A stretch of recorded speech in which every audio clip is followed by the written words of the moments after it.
Hello, hello. I am Shanelle Dupree, a strategic connector with deep Midwestern roots. My purpose is to share how simple it is to connect God's Word to our lives and the transformational impact connecting to our Creator has on our faith, family, and focus. I was nearly in tears after leaving a banquet Saturday night. Mark Dupree just looked at me and smiled. He knew exactly how I was feeling, which was humbled and happy.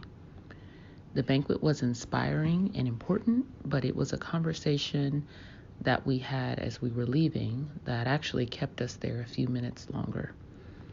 A gentleman approached us and shook Mark's hand. He said, "I want to introduce myself to you, Mr. Dupree, and I also wanted to say hello to your wife." We both looked at him. He continues and turned to me and asks, "Do you remember me? You were my lawyer." I pause. I look at him again, squinting my eyes in the dimly lit room, but I couldn't place him. He said his name and it all came flooding back. I gasped and said, "Oh my goodness, you look so happy. How are your kids?" He laughed and said, "I am happy. Thank you for helping my family." He began to tell the details of how his now grown children were doing, and it brought me so much joy. He then brings his wife over, and she hugs me and says, "Thank you. You were a blessing during a hard time for me and my husband."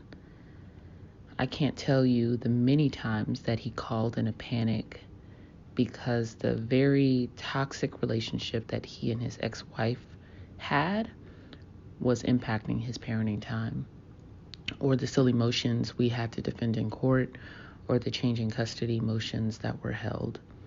To hear that he now had a healthy relationship with his kids was a pleasure. He continued, "You have no idea how much we appreciate everything you did for our family. You were a great lawyer." I nodded and said, "Thank you. You were a good client, though. Your kids always came first."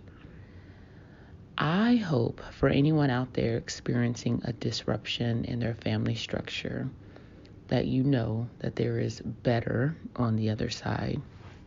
When divorce and separation occurs, it really is a death of a dream and a death of a life that you had planned together. And if you try to navigate this disruption by yourself without emotional, spiritual, and legal guidance, it can make things exponentially worse. Here are 5 observations. Number 1, keep first things first, meaning love your children more than you dislike and or hate the other person. Number 2, using your children as a sounding board / therapist is harmful, even if they eagerly agree to listen. Number 3, allow and give space for your babies to love both of you. Never make them choose, directly or indirectly. Number 4, get wise counsel. If you hire an attorney, make sure it's one that aligns with your values and isn't in it to blow up your life.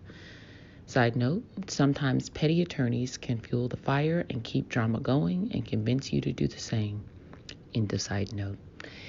If you decide not to hire an attorney, side note, there are different self-help options out there now. End of side note.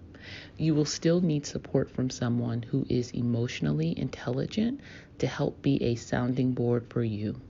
Find your person and your community, but not your kids. Number 4, if there is not abuse and hiding of assets, mediation may be right for your family. I am in support of families deciding for themselves what parenting time and custody should look like.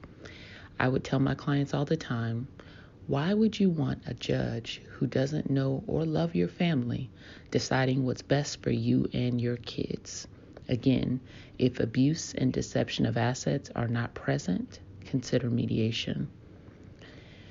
My former client is on the other side of his storm, and it is possible for better for you and your family as well.